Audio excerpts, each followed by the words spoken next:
वो तो परिवार में शादी होती है तो भी फूफी नाराज होकर के कहती है मुझे कहाँ बुलाया। वो तो रहता है। आदरणीय सभापति जी, खेती की मूलभूत समस्या क्या है, उसकी जड़ें कहां है, मैं आज पूर्व प्रधानमंत्री चौधरी चरण सिंह जी ने जो विस्तार से वो बताया था उसी का जिक्र करना चाहता हूं। बहुत लोग हैं जो चौधरी साहब की विरासत संभालने का गर्व करते हैं, वो जरूर इस बात को समझने का शायद प्रयास करेंगे। वो अक्सर 1970-71 जो एग्रीकल्चर सेंसस हुआ था उसका जिक्र उनकी भाषण में हमेशा आता था और उल्लेख करते थे। चौधरी चरण सिंह जी ने क्या कहा था, उनका कोट है, किसानों का सेंसस लिया गया तो 33% किसान ऐसे हैं जिनके पास जमीन 2 बीघे से कम है, 2 बीघे नहीं है, 2 बीघे तक है, 2 बीघे से कम। 18% जो किसान कहलाते हैं उनके पास 2 बीघे से 4 बीघे जमीन है, यानी आधा हेक्टर से 1 हेक्टर, ये 51% किसान है। ये चाहे कितनी मेहनत करे, अपनी छोटी सी जमीन पर इनकी गुजर ईमानदारी से उसमें हो नहीं सकती। ये चौधरी चरण सिंह जी का कोट है। छोटे किसानों की दयनीय स्थिति चौधरी चरण सिंह जी के लिए बहुत ही हमेशा पीड़ा देती थी और हमेशा उसकी चिंता करते थे। अब हम आगे देखें, ऐसे किसान जिनके पास 1 हेक्टर से भी कम जमीन होती है, 1971 में वे 51% थे, आज 68% हो चुके हैं। यानी देश में ऐसे किसानों की संख्या बढ़ रही है जिनके पास बहुत थोड़ी सी जमीन है। आज लघु और सीमांत किसानों की मिलाएं तो 86% किसान, ज्यादा किसान के पास 2 हेक्टर से भी कम जमीन है और ऐसे किसानों की संख्या 12 करोड़ है। क्या इन 12 करोड़ किसानों के प्रति हमारी कोई जिम्मेवारी नहीं है? क्या देश की कोई जिम्मेवारी नहीं है? क्या हमने कभी हमारी योजनाओं के केंद्र में इन 12 करोड़ किसानों को रखना पड़ेगा कि नहीं रखना पड़ेगा? ये सवाल का जवाब चौधरी चरण सिंह जी हमारे लिए छोड़ करके गए हैं। हमें जवाब को ढूंढना होगा। हमें चौधरी चरण सिंह जी को सच्ची श्रद्धांजलि देने के लिए भी इस काम के लिए जिसको जो सूझे, जिसको मौका मिले, सबने करना होगा, तब जाकर के हम इन कर सकते हैं। अब पहले की सरकारों की सोच में छोटा किसान था क्या? अगर एक बार हम थोड़ा सोचेंगे तो ध्यान आएगा। मैं आलोचना के लिए नहीं कह रहा हूं, लेकिन हमने सचमुच में, हम सब ने सोचने की आवश्यकता है। जब हम चुनाव आते ही एक कार्यक्रम करते हैं कर्ज माफी, अब वो किसान का कार्यक्रम है कि वोट का कार्यक्रम है, वो तो हिंदुस्तान में हर कोई भली भांति जानता है। लेकिन जब कर्ज माफी करते हैं तब छोटा किसान उससे वंचित रहता है, उसके नसीब में कुछ नहीं आता है, क्योंकि कर्ज माफी जो बैंक से लोन लेता है उसके लिए होती है। छोटा किसान का बेचारा बैंक में खाता नहीं, वो कहां लोन लेने जाएगा? हमने छोटे किसान के लिए नहीं किया है, भले ही हमने राजनीति कर ली हो। 1-2 एकड़ जमीन वाले किसान जिसके पास बैंक का खाता भी नहीं है, न वो कर्ज लेता है, न कर्ज माफी का फायदा उसको मिलता है। आज 2 हेक्टर से कम कितने किसान हो गए जो बैंक से लोन? सिंचाई की सुविधा भी छोटे किसान के नसीब नहीं हुई। बड़े किसान तो बड़ा बड़ा पंप लगा देते थे, ट्यूबवेल कर देते थे, बिजली भी ले लेते थे और बिजली भी मुफ्त मिल जाती थी, उनका काम चल जाता था। छोटे किसान के लिए तो सिंचाई के भी लिए दिक्कत थी, वो तो कभी ट्यूबवेल लगा ही नहीं सकता था, कभी कभी तो उसको बड़े किसान से पानी खरीदना पड़ता था और जो दाम मांगे वो दाम देना पड़ता था। यूरिया, बड़े किसान को यूरिया प्राप्त करने का कोई प्रॉब्लम नहीं था। छोटा किसान को रात रात लाइन में खड़े रहना पड़ता था, उस पर डंडे चलते थे और कभी कभी तो बेचारा यूरिया के बिना घर वापस लौट जाता था। ये हम छोटे किसानों के हाल जानते हैं। कर्ज माफी से भी आंकड़ा बड़ा हो जाता है।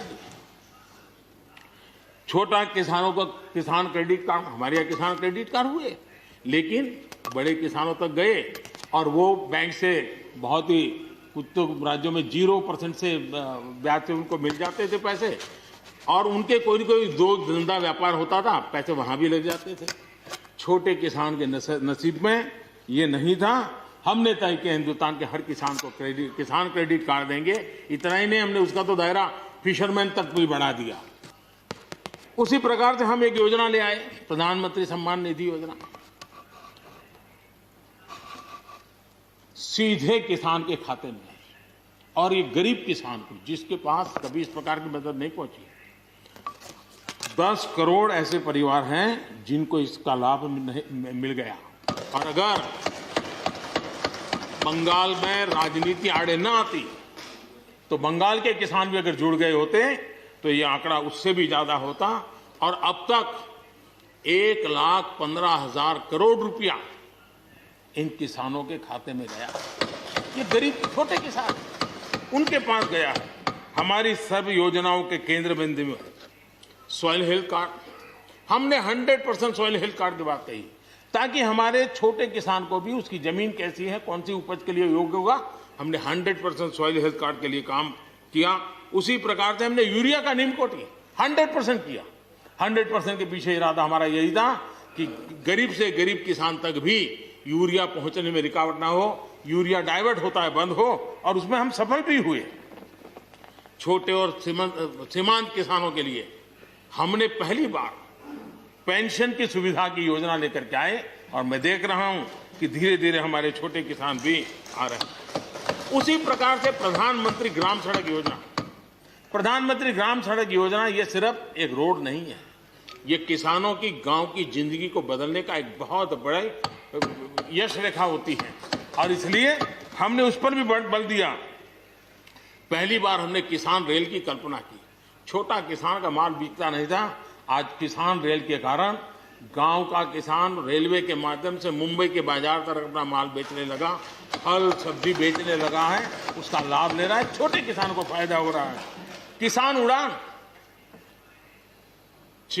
उड़ान के द्वारा हवाई जहाज से, अब जैसे हमारे नॉर्थ ईस्ट इतनी बढ़िया बढ़िया चीजें, लेकिन ट्रांसपोर्टेशन सिस्टम के अभाव में वहां का किसान हमारा बेनिफिट नहीं ले पाता था। आज उसको किसान उड़ान योजना का लाभ मिल रहा है।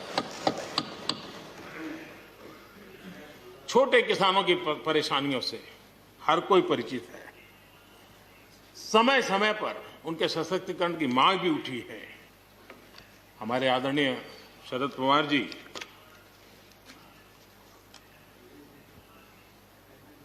और कांग्रेस के भी हर किसी ने, हर सरकार ने कृषि सुधारों की वकालत की है। कोई पीछे नहीं है, क्योंकि हर एक को लगता है कर पाए नहीं कर पाए अलग बात है, लेकिन ये होना चाहिए, ये बात हर एक की निकली हुई है। और आज नहीं, जब भी जो जहां थे सबने की हुई है। और शरद राव जी ने तो अभी एक बयान भी दिया कि भाई मैं सुधारों के पक्ष में हूं। ठीक है, पद्धति के संबंध में उनके मन में सवाल है, लेकिन सुधारों का विरोध नहीं किया है। और इसलिए मैं समझता हूं कि हमें ये सारी बातें पिछले 2 दशक से लगातार चल रही है, हर फोरम में चली। ऐसा नहीं है कि कोई हमारे आने के बाद, हर ने कहा है और हर एक को लगा कि अब समय आ गया, हो जाए, अब समय आ गया। ये ठीक है, फुट स्टॉप कॉमा कोई इधर उधर हो सकता है, कोई ये दावा नहीं कर सकता है कि भाई हमारे समय की सोच बहुत ही बढ़िया थी। मैं भी दावा नहीं कर सकता हूं कि हमारे समय की सोच बढ़िया है, 10 साल के बाद कोई नई सोच आ ही नहीं सकती। ऐसा नहीं होता है जी। ये समाज जीवन परिवर्तनशील होता है। आज के समय हमें जो ठीक लगा, चलो चले, आगे सुधार करेंगे, नई चीजों को जोड़ेंगे। यही तो प्रगति का रास्ता होता है जी। रुकावटें डालने से प्रगति कहां होती है जी। और इसलिए, लेकिन मैं हैरान हूं, अचानक यू टर्न ले लिया भाई, ऐसा क्यों किया? ठीक है, आप आंदोलन के मुद्दों को लेकर के इस सरकार को घेर लेते, लेकिन साथ साथ किसानों को भी कहते हैं कि भाई बदलाव बहुत जरूरी है, बहुत साल हो गए, अब नई चीजों को लेना पड़ेगा। तो देश आगे बढ़ता है। लेकिन अब मुझे लगता है कि राजनीति इतनी हावी हो जाती है कि अपने ही विचार छूट जाते हैं। लेकिन जो ये सब कर रहे हैं अच्छा है। आदरणीय डॉक्टर मनमोहन सिंह जी यहाँ मौजूद है। मैं उन्हीं का एक कोट आज पढ़ना चाहता हूँ। हो सकता है जो यू टर्न कर रहे हैं वो मेरी बात माने या न माने, मनमोहन सिंह जी की तो बात जरूर मानेंगे।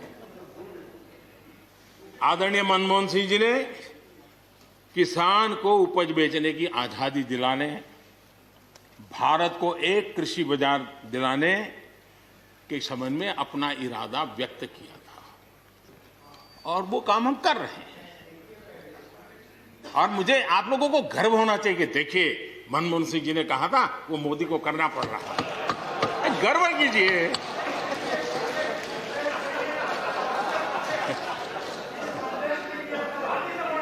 Please please. और मजा ये है कि जो लोग पॉलिटिकल बयानबाजी करते हैं उछल उछल करके, उनके राज्यों में भी जब उनको मौका मिला है इसी में से आधा अधूरा कुछ न कुछ किया ही किया है। हर किसी ने, यहां जो विरोध में दल है उनकी भी जहां सरकारें हैं वहां आधा अधूरा कुछ न कुछ तो किया ही है, क्योंकि उनको भी मालूम है रास्ते का रास्ता तो यही है। और मैंने देखा इस चर्चा में लॉ का जो स्पिरिट है उस पर किसी की चर्चा नहीं हुई है। शिकायत दिया गया तरीका ठीक नहीं था, जल्दी कर दिया, इसको नहीं पूछा, ये रहता है। वो तो परिवार में शादी होती है तो भी फूफी नाराज होकर के कहती है मुझे कहां बुलाया। वो तो रहता है, इतना बड़ा बड़ा परिवार है तो रहता ही है।